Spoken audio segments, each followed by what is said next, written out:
70% of the population is deficient in vitamin D. People aren't getting enough sunlight. Everyone's told the sunlight will kill you. Flee the sun. Go back to your cubicle with your little fluorescent lights. Go back to work. Look at that LCD. That's healthy. Take your drugs. Don't get out of control. Don't go outside, for God's sake. The sun might kill you. How did our ancestors ever make it? You know, if the sun was so deadly, how did they make it? Did they have little fluorescent lights in their caves? Little cave cubicles, living in there, only going out at night. Yeah, well, the truth about vitamin D, here's something interesting that I love to share with people. You know, the pigmentation of your skin tells you a lot about your ancestry. And it tells you about how much sunlight your ancestors were exposed to. Because people who are fair-skinned, like myself, or as my friends call me, white boy, white boy, they say. Boy. You know, we lived up in northern latitudes. We didn't have a lot of sunlight up there. It's not that funny. Thank you. Yeah. We lived up north, you know, so we didn't have much sunlight. So our skin pigmentation needs to be fair or light-skinned so that we get more ultraviolet radiation to come into our skin so that we can generate the vitamin D. And that vitamin D is necessary for calcium absorption. If you don't have vitamin D circulating in your blood, guess what? You can take all the Tums and all the calcium supplements in the world, and all you have become is a calcium recycling factory. You can't absorb it if you don't have vitamin D. But now, if you have darker skin pigmentation, that's an indication that your ancestors lived closer to the equator. And isn't that true? If you look around the world, if you look at ancestry and where people lived, that those who live closer to the equator tend to have darker skin pigmentation. Well, that's a protection from excessive sunlight. It's a natural sunscreen because the pigmentation blocks ultraviolet radiation, protecting the cells in the blood from DNA mutations caused by that exposure to sunlight radiation. Does that make sense? Yeah. Okay. Yes? What I notice is that people, like, for example, from Norway, Denmark, Sweden, when they go to the beach, they get the most amazing tan on their skin. Okay, the comment is that people from Sweden, when they go to the beach, they get an amazing tan. I want your life.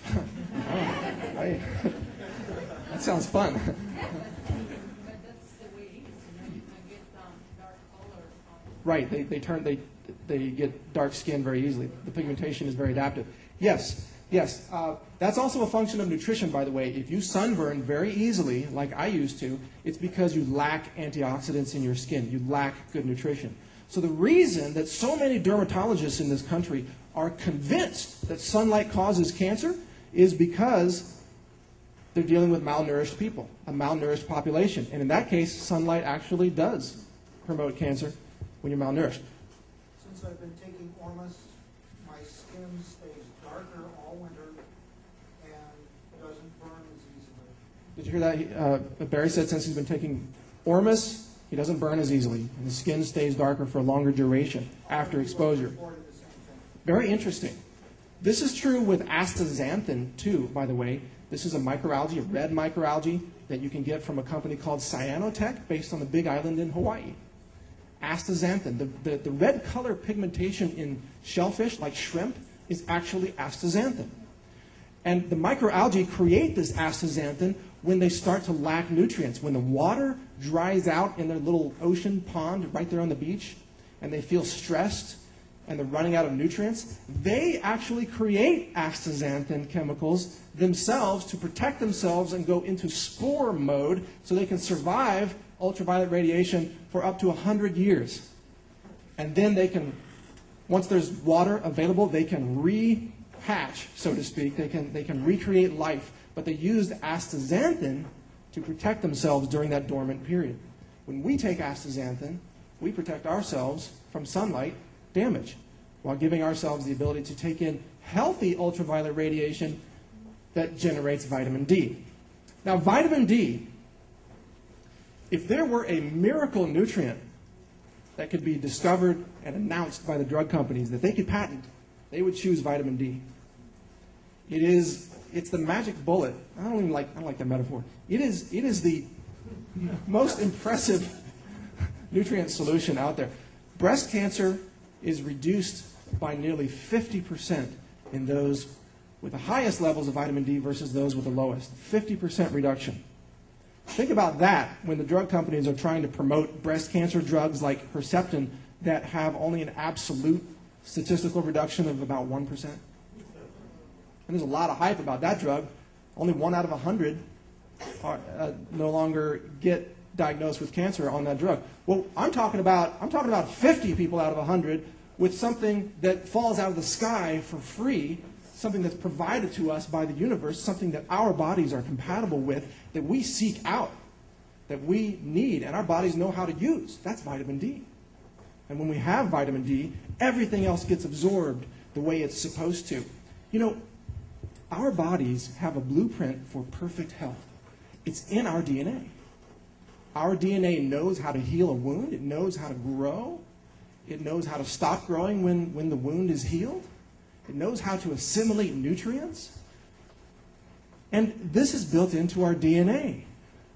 The problem with most consumers is that they don't have the resources that DNA needs in order to actually activate itself and to unleash that healing potential that's inside of all of us. If you don't have the resources, if you don't have the nutrients, and if you are poisoning your body's cells with all those toxic chemicals in the foods and personal care products and cosmetic products and in the environment, then of course you can't unleash that natural, innate healing potential. But it's in there. It's in all of us. And that's where I really differ from conventional medicine, the typical drugs and surgery approach to medicine. They say you're all born flawed. From the moment you're born, you're supposed to be on a drug. I mean, don't they treat pregnancy like a disease? It's like the minute you're pregnant, they rush you in, call 911, and do blood tests. You know, oh my gosh, you're having a problem.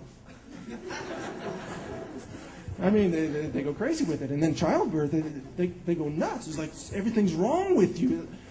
Look, it's a male-dominated system of medicine, and they've said being female is a disease. And I think that's wrong.